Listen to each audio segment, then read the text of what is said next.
जितने आतंकी नहीं मरे उससे ज्यादा सैनिक हुए बलिदान। जम्मू में आतंकी हमलों के पीछे का नापाक गठजोड़ कितना खतरनाक। जम्मू क्षेत्र में आतंकवादी घटनाओं में इजाफा हुआ है। सोमवार को डोडा में आतंकियों के साथ हुए मुठभेड़ में एक मेजर समेत 4 सैन्यकर्मियों की मौत हुई। उससे एक हफ्ते पहले कठुआ में सेना के 2 ट्रकों पर आतंकी हमले में 5 जवानों ने बलिदान दिया। इस साल अब तक जम्मू क्षेत्र में आतंकी हमले में 11 सैन्यकर्मी सर्वोच्च बलिदान दे चुके हैं। इसमें इंडियन एयरफोर्स का भी एक जवान शामिल है। दूसरी तरफ इस साल जम्मू रीजन में अब तक सिर्फ 5 आतंकी ही मारे गए हैं। यानी इस साल अब तक जम्मू क्षेत्र में जितने आतंकी मारे गए हैं उससे करीब 2 गुने सैनिकों ने सर्वोच्च बलिदान दिया है। जम्मू क्षेत्र में आतंकी घटनाओं में 2021 के बाद तेजी आई है। तब से लेकर अब तक 34 सैनिक सर्वोच्च बलिदान दे चुके हैं, जबकि इसी अवधि में 40 आतंकी मारे गए हैं। जम्मू में आखिर क्यों बढ़ी है आतंकी घटनाएं? आइए समझते हैं। अगस्त 2019 में संविधान के अनुच्छेद 370 के तहत जम्मू कश्मीर को मिले विशेष दर्जे को खत्म किए जाने और सूबे के 2 केंद्र शासित प्रदेशों में विभाजन के बाद घाटी में तो आमतौर पर शांति है, लेकिन जम्मू क्षेत्र में आतंकी गतिविधियां बढ़ी है। खासकर 2021 के बाद पीर पंजाल की पहाड़ियों के दक्षिण के इलाकों में आतंकी गतिविधियां बढ़ी है। सुरक्षा बलों के साथ साथ सिविलियंस पर आतंकी हमले बढ़े हैं।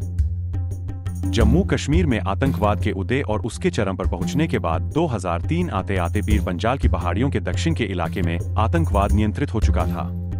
यह बात पूर्व सेना प्रमुख जनरल मनोज पांडे ने भी इस साल जनवरी में कही थी। उन्होंने कहा कि इलाके में 2017 से 18 तक शांति रही। उसके बाद घाटी तो लगभग शांत है, लेकिन जम्मू क्षेत्र अशांत है। पाकिस्तानी खुफिया एजेंसी ISI अब जम्मू क्षेत्र में आतंकवाद को नए सिरे से खड़ा करने में जुटी हुई है। इसकी एक वजह यह है कि LOC पर आतंकी घुसपैठ के मुकाबले इंटरनेशनल बॉर्डर से घुसपैठ आसान है। पाकिस्तान की कुख्यात खुफिया एजेंसी ISI की मदद से छद्म तंजीमों के नाम पर लश्कर-ए-तैयबा जैसे आतंकी संगठन नए सिरे से सिर उठा रहे हैं। इस नापाक गठजोड़ का सिर नहीं कुचला गया तो आने वाले वक्त में जम्मू की शांति को गंभीर खतरा हो सकता है। जम्मू क्षेत्र में 2022 और 2023 में सुरक्षा बलों पर 3 से 3 आतंकी हमले हुए थे, लेकिन इस साल भी ही सुरक्षा बलों पर 6 आतंकी हमले हो चुके हैं। 2022 में आतंकी हमलों में 6 सैनिकों ने सर्वोच्च बलिदान दिया। 2023 में ये आंकड़ा 21 था और इस साल अब तक 11 सैनिक सर्वोच्च बलिदान दे चुके हैं। जम्मू क्षेत्र में आतंकी गतिविधियों में इजाफे की एक वजह 2021 के बाद वहां सैन्य तैनाती में कमी भी है।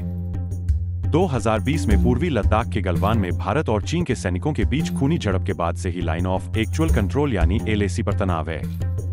उसके बाद से ही वहां दोनों ओर से भारी सैन्य तैनाती की गई है। उसका असर जम्मू क्षेत्र में सैन्य तैनाती पर भी पड़ा है। जम्मू क्षेत्र में आतंकी गतिविधियों में बढ़ोतरी की एक वजह लोकल और ग्राउंड लेवल इंटेलिजेंस में कमी को भी माना जा सकता है। हालांकि आतंकियों ने अब लोकल स्तर पर लॉजिस्टिक सपोर्ट नहीं ले रहे हैं और छिपने के लिए गुफाओं और जंगलों का इस्तेमाल कर रहे हैं, न कि किसी स्लीपर सेल के यहाँ पनाह ले रहे हैं।